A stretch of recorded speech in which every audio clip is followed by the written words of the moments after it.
Welcome to the Benzo Free Podcast, your home for an honest, straightforward, and personal discussion about anti-anxiety drugs, their effects, and how to deal with dependence and withdrawal.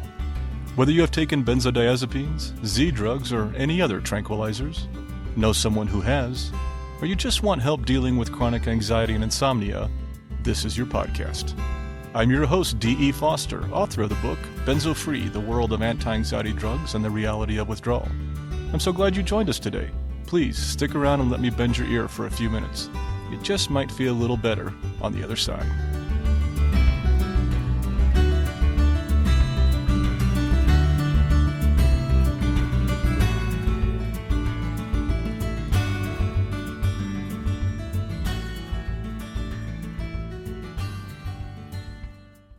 Hello there, this is Dee and welcome to episode 28 of the Benzo Free Podcast. As always, I like to check in with you at the beginning. How are you? How's your day going? How are your symptoms? Honestly, think about it for a second. I'll wait.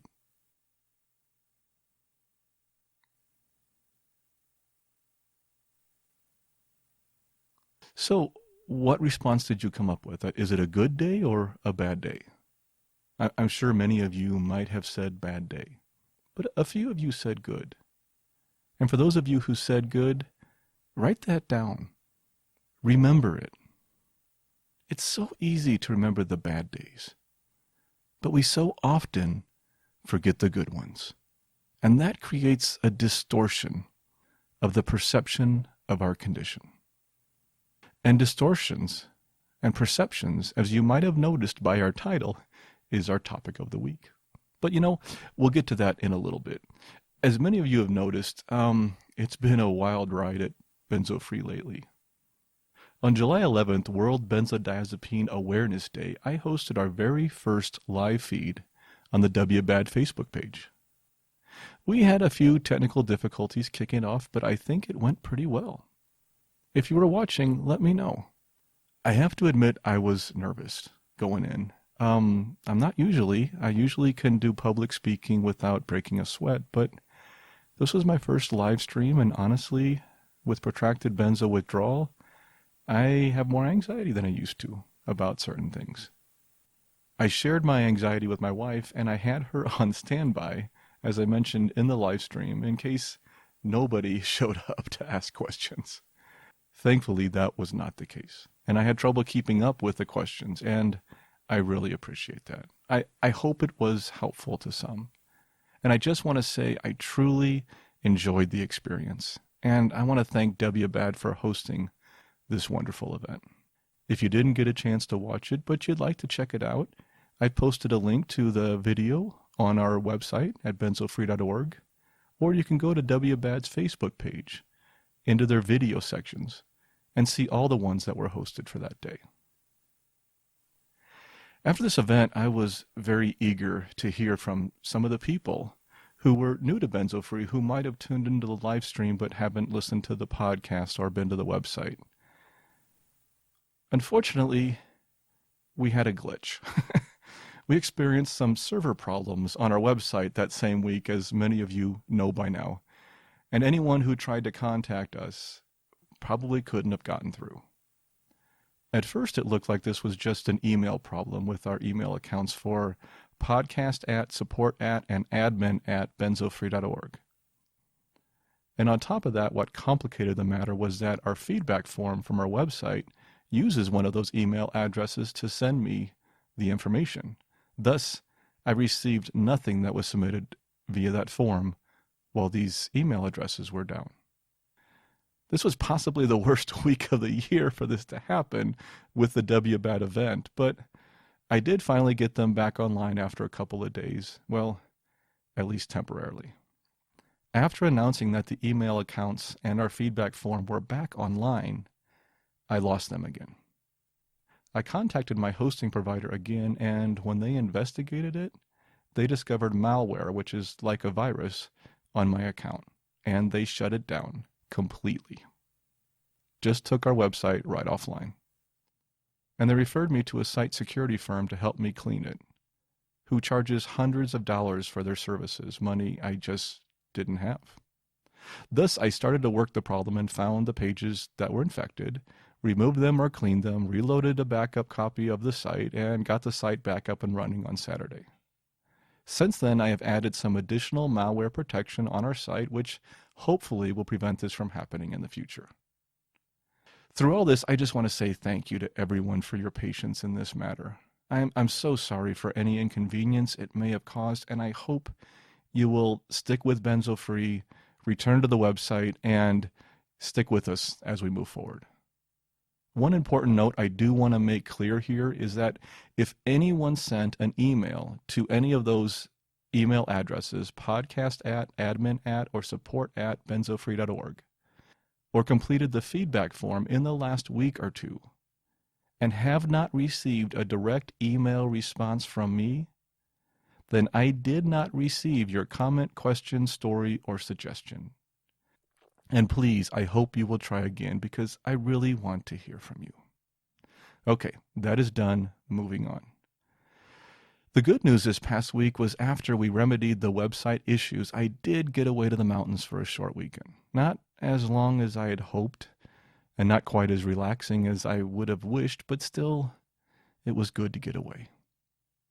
This is something that is important for all of us. I received an email a couple of days ago from a listener who also mentioned about getting away. She escaped to upstate New York and then to Cape Cod to let herself heal. It's so important for us to realize that we are healing and that we need to take care of ourselves. And sometimes that means escaping the chaos of our average, everyday world. I know this is not easy to do for so many of you. Some of you have jobs or family responsibilities which make this very difficult. For others, your symptoms are too strong to even consider a mini vacation. But for those of you who are able, take time for yourself and get away. And take time to heal. Now, if only I would take my own advice. I'm trying, I promise. Today's format will follow our normal routine. We have our intro, mailbag, and benzo story, and we'll close out with our moment of peace. Our feature today is Perception Symptoms in Benzo Withdrawal. This is part 9 of our ongoing 14-part series on the symptoms of benzo withdrawal. Yes, we're still going strong with this one. Today we're going to talk about depersonalization, derealization, hallucinations, and other perceptual distortions. And just in case you thought I forgot, or that you thought I might not mention it since, we were offline for so long, we need feedback. And now that things are working, please don't be afraid to use our email address or our feedback form.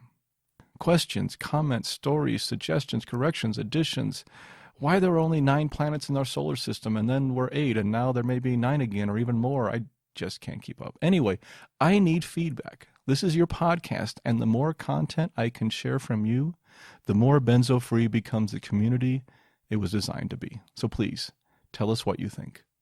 Visit our feedback form at benzofree.org/feedback or email us at podcast@benzofree.org.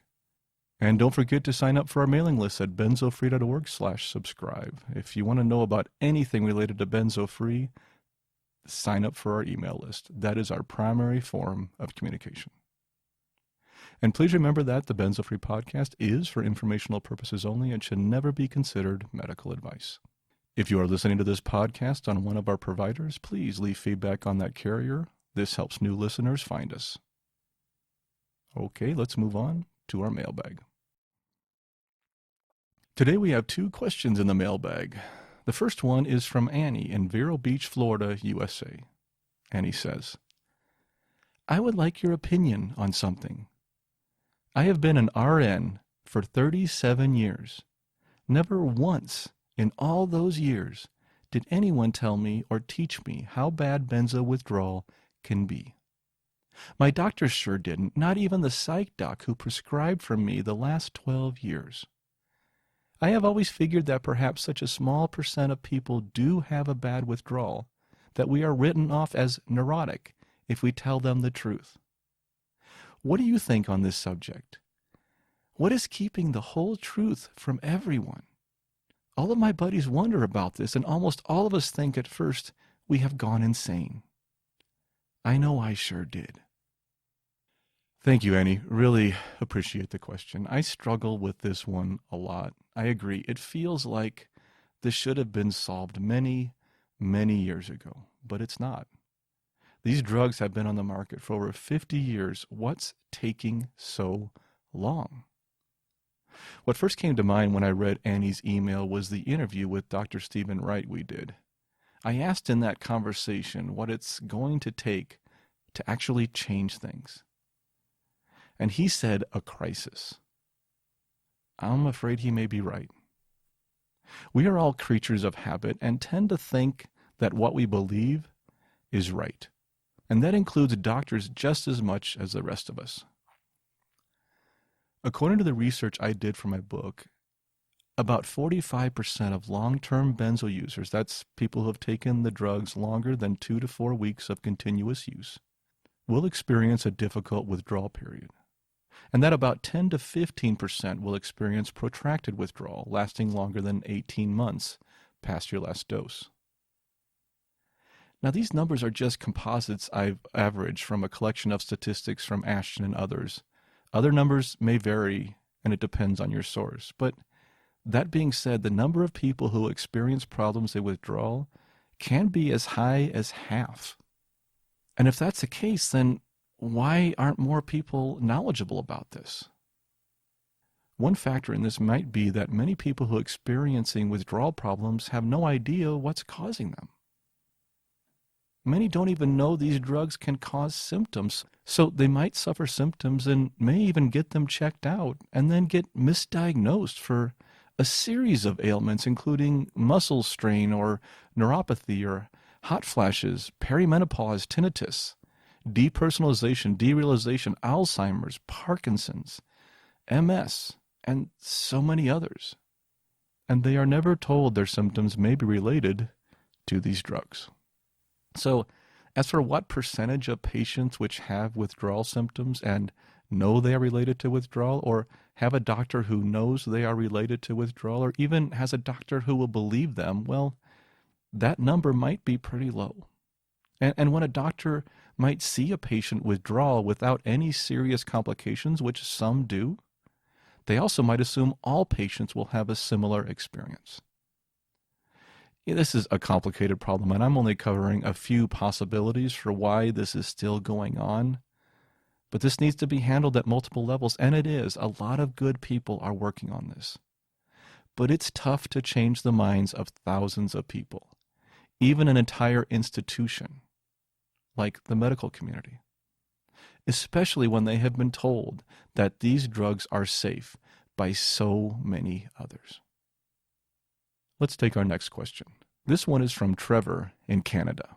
Trevor says, I am really enjoying the podcast series. Since I completed my withdrawal from diazepam 7 months ago, I have had my symptoms gradually diminish. When I have more brain available, I will go into my story. I really appreciate the podcast for a special reason. Since my withdrawal, up until the present, it is extremely difficult for me to research on the computer, to read and comprehend.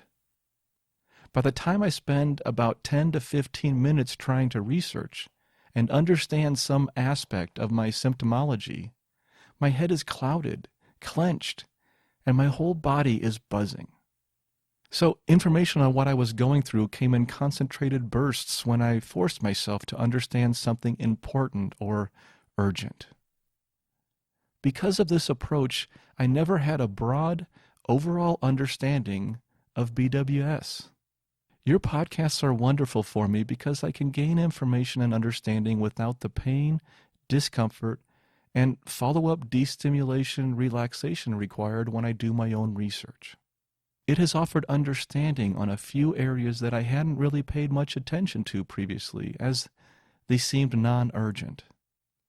Part of me wishes I had found your podcast earlier, but the rational part of me realizes that now is the right time for me to comprehend and make use of the information. Anyways, I have a question for your podcast. The above issue I have with the inability to do concentrated work involving reading and comprehension severely impacts my ability to return to the workforce. Do you have any idea how long something like this tends to last? And if it is another common set of symptoms, any tips on improving it? I force myself to research, read, and comprehend, but it is exhausting. And with my learning memory still impaired, it doesn't really stay in my head for long anyways. Another symptom that is really difficult to translate into employment. Please keep up the amazing job. I can really see the dramatic improvement in yourself and in the podcast from the first to the 25th one. All the best, Trevor. Oh, thanks, Trevor. I'm glad you can see the improvements in the podcast, and I really appreciate you letting me know. I hope it's getting better over time. I'm always open to making changes for the better, so please, everyone, let me know any suggestions you might have. Since Trevor first sent that question in early July, he and I have corresponded back and forth via email several times. As I've mentioned in this podcast more than once, those of you who listen to this podcast, and especially those who comment or email me, help me as much, if not more, than I hope I help you. And Trevor is definitely no exception. One of the common traits I see in those of you who have not just survived benzo withdrawal, but even thrived once it is over, is a specific mindset. I've talked about this many times on our podcast, and I'm happy to say that this core principle still holds true in what I've seen in so many of you. Trevor is one of those who clearly has a very healthy mindset about his healing. And he came to it on his own, as so many of us have done. We found, often through trial and error, what works and what helps us survive this trial. And this mindset is key to that recovery. Anyway, back to Trevor's actual question. Cognitive dysfunction sucks. It just does. I would love to say that my brain is 100% healed, but I struggle with cognitive dysfunction and memory loss all the time. In fact, recently I've really been struggling with it. I've been forgetting a lot of things again. God, I would love to say that I'm fully healed, but I just can't. Cog fog, memory loss, anxiety, these are some of the last symptoms to heal. For some of us, it may take several years.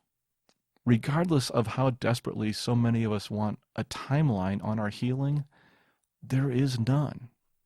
Everyone is different, and that goes for almost every symptom in benzo withdrawal. As I mentioned, I've noticed more lapses in my own memory and brain function lately. It may be tied to a wave, which I still get, or just that I've been doing so much lately that my brain is just trying to keep up. As I mentioned in the intro, it's so easy to forget and not take care of ourselves, especially when you start to return to the land of living and get busy. This is what happened to me recently. A couple of months ago, a friend of mine brought some work my way, some database and statistical work. As many of you know, I was a database programmer for over 25 years, but I had to walk away from my last 2 contracts a couple of years ago due to memory loss, cognitive dysfunction, and anxiety. I love doing the podcast, and writing the book was a true passion of mine, but neither come close to paying any bills. So when this opportunity came up, I was intrigued, and the idea of bringing in some income was exciting. Also, I could work on this at home and somewhat at my own pace and still keep the podcast going, which was great. So I took it on and dived right in while I wasn't prepping podcasts or removing malware from my website. Now, pre-benzos, I developed data warehouses for Fortune 100 companies and did it for a few decades. But I must admit, when I got the data for this project, I started to load it into a small desktop database app, even though it was really not robust enough to handle the demands of the project. The truth is, I figured this was a safer choice. It was a much simpler program, and I could get up to speed faster and hopefully still be able to do some of the work with it. To be honest, my confidence when it came to database programming was still pretty low, and I thought this was the best I could do. But you know what? I stopped myself. I decided if I wanted to pull in some side work on databases at some point, this small application wasn't going to do it. I needed to work with a large corporate DB engine. So I switched and brought up the Big Daddy on my screen, the one I'm most familiar working with, and I stared at it with some trepidation, to be honest. But you know what? It came back to me faster than I expected. In fact, within a couple of days, I was writing raw code to load, normalize, and analyze the data, and it felt really good. Really good. I found myself looking forward to working with data again. Now, as I mentioned in my book, my passions still lie with writing and teaching. But I also enjoy database programming, and it sure is nice to know that I can still do this. And even more so, make a little money and provide for my family. That's a big one. As so many of you know, our inability to hold a job for some of us is a huge hit on our self-esteem during withdrawal. Benzo Free, the book, and the podcast helped me feel useful again, and it's been wonderful. But I still don't have any way to make a living, to provide at least some financial support to my family, and that is huge for me and for so many of you. So to realize that I can still do what I used to do to make money was a big shot in the arm for me. Now, I am very hopeful that some database work, including this project, can help provide the financial support I would like to provide for my family. And it also allows me to keep the podcast and my writing going. And that would be awesome. Now, like I said in the beginning of this answer, it's come with some complications. My memory lately has been lapsing, and I get overwhelmed pretty easily. But I guess that shouldn't be a big surprise. It's been a couple of years, and between the podcast, the database project, the live stream, and all the problems with the website lately, I've been stretching myself pretty thin. So I guess I should expect some complications. Still, I have to admit, I'm pretty excited. I can work again, and I'm enjoying the work. And that work just might help me support the podcast. And that would make me very happy. So back to your question, Trevor. I'm sorry to say there is no timeline. I wish there was, but there isn't. Just remember that we do heal slowly over time. The mind stuff is going to come back, Trevor. It does. It's been coming back for me, even though I still get waves now and then. But I'm pushing myself pretty hard right now. So I'm just not quite 100%, but maybe 80 or 90, maybe. Try to maintain a good, positive mindset. Realize you will heal over time. And allow yourself to make some mistakes now and then. Getting mad at yourself for forgetting things, or for not functioning properly or getting overwhelmed just makes the problem worse. I know because I do it all the time. The best thing to do is when you forget something or can't do something is to remember, it's just a symptom. It will get better over time. As for work, I wish I had a better answer for you, Trevor. I don't know when you're ready to go back. I don't know when you're ready to be able to get working again. Only you know that one. It may be a little while, and it may happen tomorrow. I wish I had a better answer. But it will happen. You will get there. But in the meantime, just take care of yourself.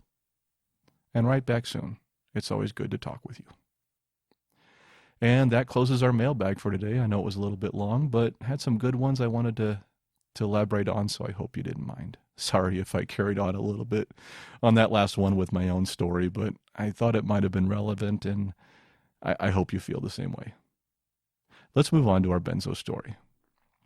Today I have a short story from Pamela in Louisiana, USA. Pamela writes, "My Benzo story began with a trip to a doctor. I was 48 and experiencing insomnia, which I thought was due to menopause. He prescribed 1 milligram of Ativan, which I took at bedtime for the last 9 years, increasing to 2 milligrams the last 5 of the 9, only at bedtime. When I began seeing a new doctor, she immediately asked me if I thought this was still working. I explained that I didn't know, but I felt as though I was experiencing what I now know to be tolerance. She advised I begin a taper due to new information that long-term use could cause early onset dementia or worse, Alzheimer's. So we started with a slow taper. I cut from 2 milligrams to 1 milligrams for several months, then to a half for several weeks, and then nothing. I am now day 63, benzo-free. I have experienced tingling and numbness in my extremities, insomnia which has begun to get much better, and I'm taking melatonin. I thank God for my precious husband who has stayed up with me so many nights. I also have experienced random phantom pains, feelings of inner shaking as well. I am devastated that I had no idea what this drug had done to me. I'm an avid runner and love exercise, which has been a godsend. Thank God for this new doctor and her wisdom. But I must thank you, Dee. I can't tell you what your podcast has meant to me. Had it not been for the Benzo Free podcast and blogs and information and your book, I would have been unprepared for what I was facing. Please don't stop giving us this life-saving information. I'm forever grateful and humbled. I'm 57 and benzo-free. Well, first off, congratulations, Pamela. That is wonderful. I love sharing success stories on here. It always feels good to be able to say you're benzo-free. And thank you so much for your kind words about the book and podcast. I am so blessed that these projects have helped people, and I am so grateful that you have shared that with me. Thank you so much for that. I'm so glad you found a doctor to work with. She sounds great. I wish that everyone who is listening could have an experience like you've had. And thank you for telling us about your husband. I always love it when our listeners share about their caregivers. They have a thankless job and sometimes need support as much as we do. Thanks again for sharing your story. It was such a pleasure to share it here. I am so glad you are doing better, and I wish you the best of everything as you move forward. And for the rest of you, please don't forget, we still need stories. Short ones, long ones, even if it's just a paragraph or two, I'd love to share it here. I only have about 1 or 2 in the queue again, so I need some for upcoming episodes, and now that we're back online, please don't be afraid to send them in. Just go to our feedback form on benzofree.org/feedback and share your story, or email us at podcast@benzofree.org. And don't forget, you can submit your story in your own voice. Instructions for this are on the feedback page. And now on to our feature.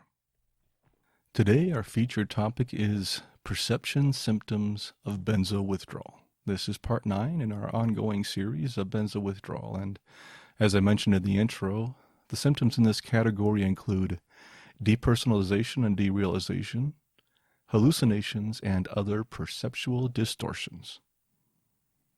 Let's first start out with depersonalization and derealization disorder, or as some refer to it as DPDR, or even DDD. To put it simply, both of these disorders are related to feeling detached from reality. Depersonalization is feeling detached from yourself, as if you're viewing yourself from outside your body. Many people say they can look in the mirror but don't recognize themselves. The world around them feels threatening and unsafe. Some say it's as if being trapped in a fog. Derealization is feeling disconnected from your surroundings, almost like you're living in a dreamlike state. Vertigo and lightheadedness also are common with this feeling. Derealization is often connected to depersonalization, but they can occur separately. Still, we'll deal with them together for the purposes of our discussion today. Although many people today still have never heard of this disorder, depersonalization first appeared in the DSM, which is the Diagnostic and Statistical Manual of Mental Disorders, back in 1968. So this diagnosis has been around for a long time. In that edition of the DSM, it was described as a feeling of unreality and of estrangement from the self, body, or surroundings. So what is DPDR like? In a 2016 article in Elle magazine, the author shared the experiences of a woman named Sandy Gale. She described it this way. It's as if she is separated from others by an invisible barrier, as though herself doesn't completely fill out her skin, or that she is like a Xerox of a Xerox of a Xerox. But none of them, she says, really captures how she feels. Nobody really gets it, she says, sighing. Nobody. Most of us who experience benzo withdrawal, with or without DPDR, have often said the same thing. Nobody really gets it. But also, just like benzos, many have attempted to raise awareness about DPDR. In 2007, the actor Matthew Perry starred in a film titled Numb. Some of you may be familiar with this movie. The movie also stars Kevin Pollak and Mary Steenburgen and was written by a man named Harris Goldberg. Now, I realize that name is going to mean nothing to the vast majority of you. And as a former screenwriter myself, I understand that. Nobody ever knows the screenwriter of major motion pictures, and that's okay. But Goldberg has been around for a while. He also penned classic comedies like Stripes and Meatballs, and he produced films like Junior, Road Trip, and Old School, among many others.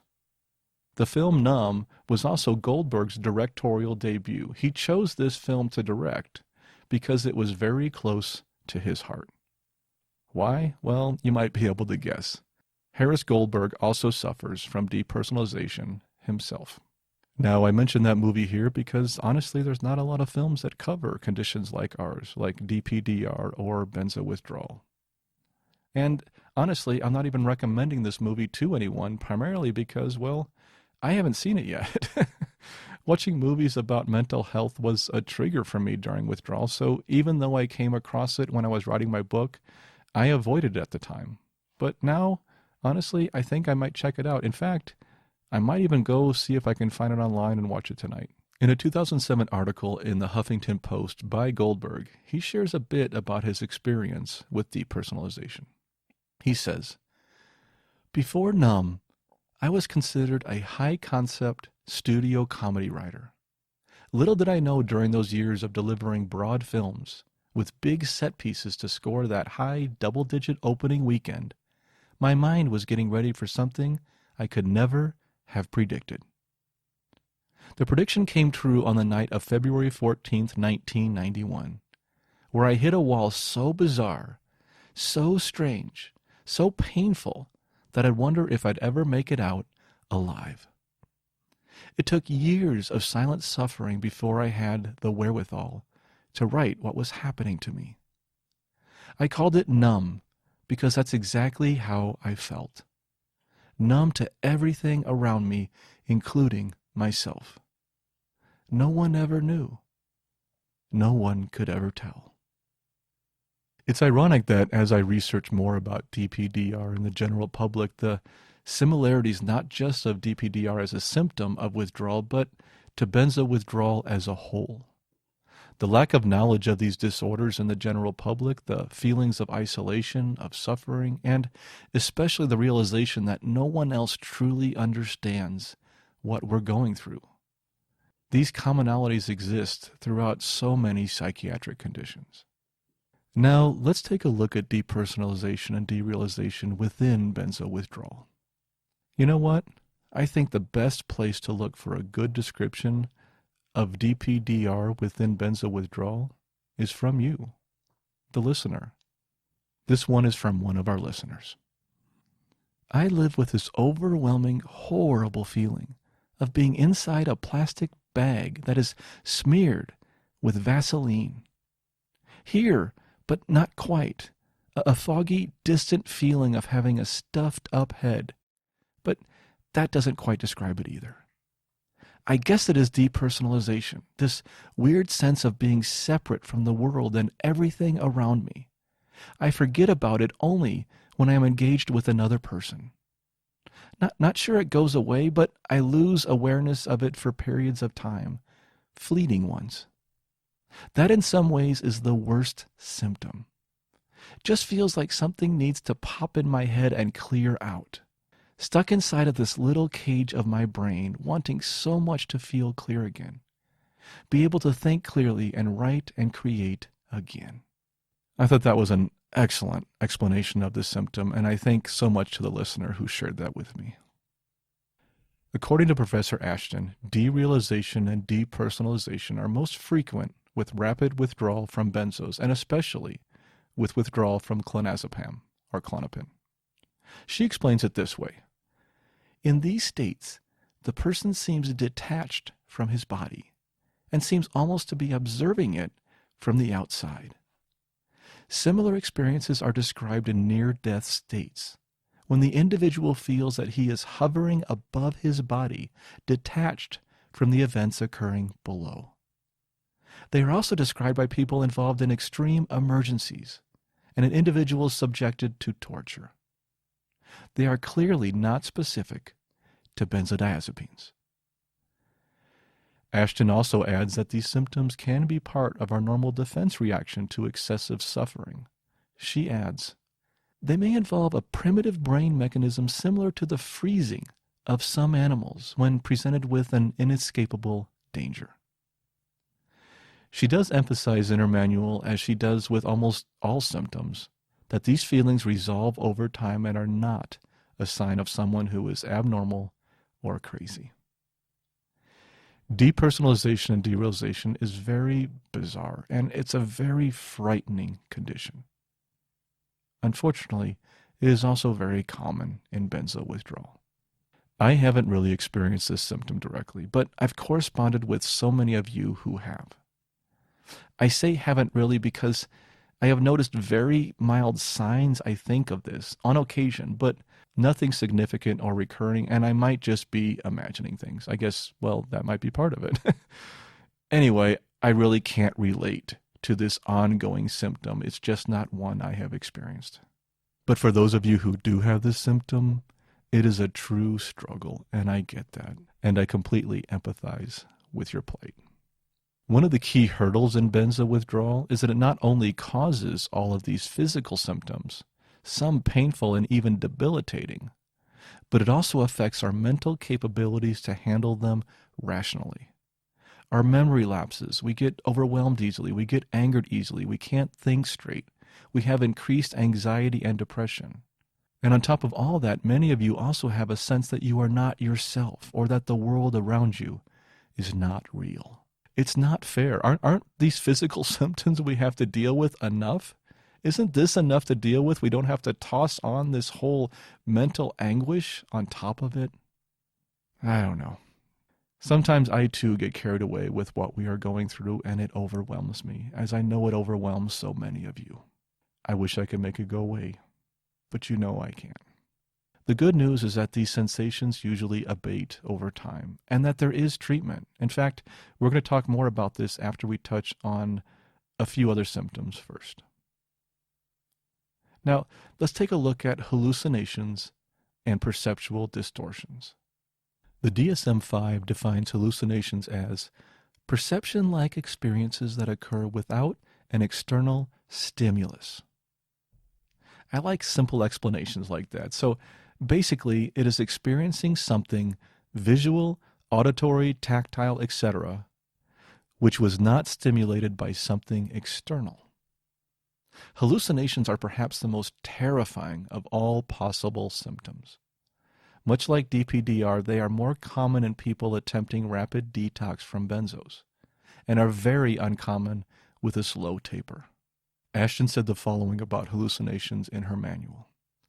Terrifying hallucinations have occurred in people undergoing rapid or abrupt withdrawal from high doses, but the reader can be reassured that they are exceedingly rare with slow dosages. Most of the hallucinations tied with benzo withdrawal are visual in nature, where patients describe visions of like a large animal in the room or horns sprouting from a human head. But other non-visual hallucinations do also occur, including auditory, olfactory, and tactile ones. Some of the less frightening hallucinations include those of small animals, usually insects. And this can be tied with paresthesia, the nerve sensation that insects are crawling on one's skin. And many of these can blend with perceptual distortions. Let's take a look at those for a second. A perceptual distortion basically means the incorrect or abnormal understanding of a perceptual experience. It's when a person's response varies from the common response to a specific stimuli. Many categorize depersonalization and derealization under perceptual distortions, so all of these symptoms are linked. Examples of perceptual distortions in benzo withdrawal include the sensation that the floor is undulating, or the feeling of motion, or impressions of walls or floors tilting, or a sensation of walking on cotton or wool, among so many others. Some of the most common diagnoses of perceptual symptoms include photophobia, which is light sensitivity, or hyperacusis, which is sound sensitivity. Thus, hypersensitivity often bleeds into perceptual distortions too. So, categorizing these symptoms can be difficult. And sometimes hallucinations merge with perceptual distortions and create a combined effect. The mechanisms behind these symptoms are similar to delirium tremens, which are hallucinations common with detoxification from alcohol or other addictive substances. In fact, the abrupt withdrawal from benzos also releases a flood of dopamine, serotonin, and other neurotransmitters, which can cause hallucinations similar to alcohol withdrawal. According to Ashton, once the hallucinations are recognized as merely hallucinations, they rapidly become less alarming. She says, "They do not herald the onset of madness. They are simply instances of benzodiazepines playing tricks on the brain, which will right itself in time." A good mentor can usually reassure and talk down a person suffering from benzodiazepine withdrawal-induced hallucinations. In any case, they should not worry anyone undergoing slow withdrawal. Hallucinations can be terrifying to the unprepared mind, but with some help you can learn how to deal with them and live a healthier life. Honestly, the most effective treatment for this category of symptoms is therapy. Sometimes medications may be prescribed to help in extreme cases, but most of us at this stage have become somewhat, distrustful of medications, as we all know. So that may not be an acceptable option for so many of us. A common medication treatment for hallucinations, especially with delirium tremens from alcohol detox, is benzodiazepines. Big surprise there, huh? Benzos have actually been found to be very useful in treating hallucinations when the cause is alcohol detox, but that is not the case for other causes of hallucinations. According to a study published in the Primary Care Companion to the Journal of Clinical Psychiatry titled Visual Hallucinations, Differential Diagnosis and Treatment, the author said, "Benzodiazepines are the treatment of choice for delirium tremens, but they will almost certainly worsen a delirium due to any other cause." Another medication used to treat visual hallucinations are neuroleptic medications or dopamine antagonists, such as thorazine, Risperdal, or Seroquel. These drugs bind to and block dopamine receptors and thus turn down the dopamine activity. Yes, this sounds eerily familiar to me too. If benzo withdrawal is caused primarily by the downregulation of GABA receptors, are there similar consequences when dopamine receptors are downregulated? I don't know. I'm just asking the question. The treatment for hallucinations depends significantly on the cause. As for benzo withdrawal triggered hallucinations, therapy has been found to be the most effective. As with any medication during benzo withdrawal, please use caution and work with your doctor. Any medication can complicate your withdrawal, so please get educated and know what you're taking. Cognitive behavioral therapy and psychodynamic therapy are common treatments for these conditions, and they have fewer side effects than medications. They help the patient understand the causes and teach them techniques to help deal with their symptoms, so the patient can feel more connected to their feelings and the world around them, and gain control over these illusions. According to an article from the Mayo Clinic on DPDR, psychotherapy helps the patient do 5 things. 1. Understand why depersonalization and derealization occur. 2. Learn techniques that distract from your symptoms and make you feel more connected to your world and feelings. 3. Learn coping strategies to deal with stressful situations and times of extreme stress. 4. Address the emotions related to past trauma you've experienced. And 5. Address other mental health conditions such as anxiety or depression. Most of these symptoms can be managed with an understanding of their cause and development of tools to manage them and your reactions. In closing, perception symptoms during withdrawal, much like anxiety, make everything else worse. It's increasingly difficult to focus on your healing when you can't clearly identify reality or see things that aren't there or can't even feel like you are yourself.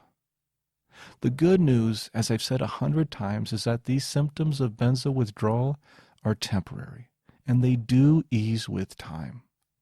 Therapy is the go-to solution for the symptoms, so if you need help, get it. I hope this feature has been helpful to people. And please let me know if you have any further questions on this topic. I'm happy to answer them in our upcoming editions of our mailbag. Thanks for joining me today. I really appreciate it. And please remember that you are healing, and all of our symptoms are just that, symptoms. They're responses to this journey of healing we are on.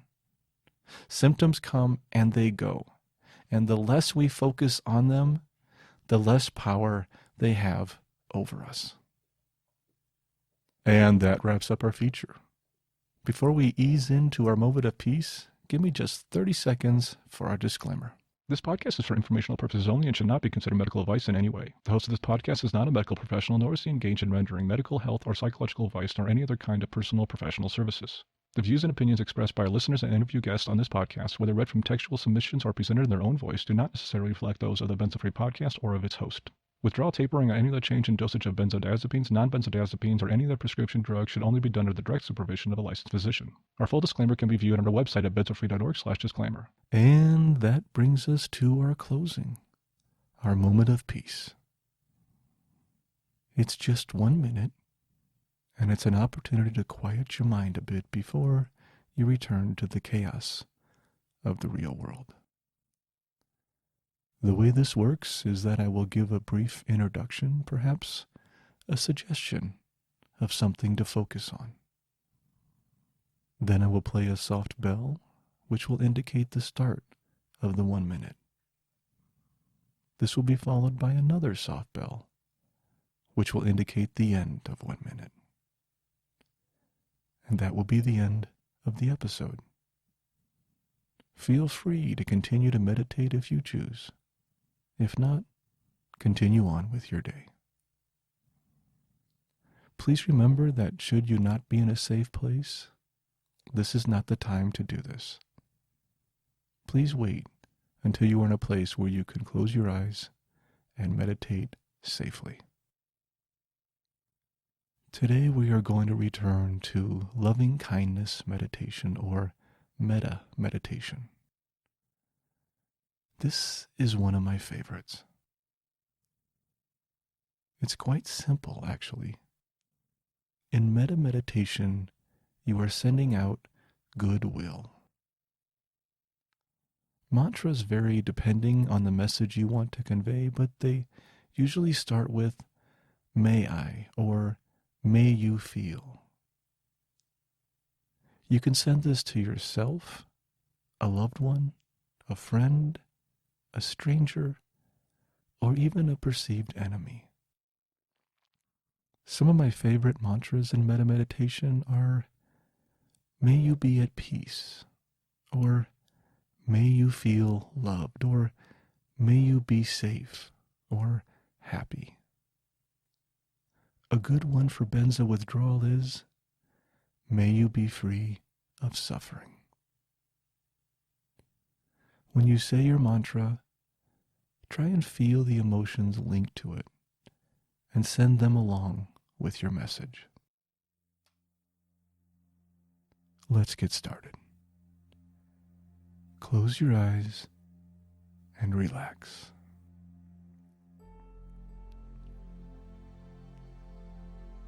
Take a deep breath in. Hold it for a second and let it out slowly. Let's do that again. Take a deep breath in. Hold it for a second and let it out slowly along with all the stress of the day. One more time. Take a deep breath in. Hold it for a second. Then let the breath out slowly, relaxing your entire body.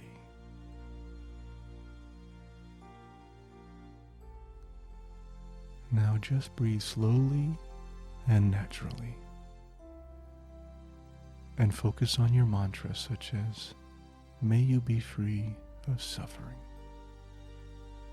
And if your mind wanders, just gently bring it back to your mantra. No judgment at all. Continue to do this for 1 minute.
Our next episode is episode 29, and it will be released next Wednesday.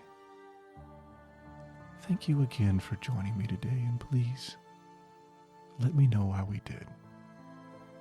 Keep calm, taper slowly, and take care of yourself. I'll see you next time.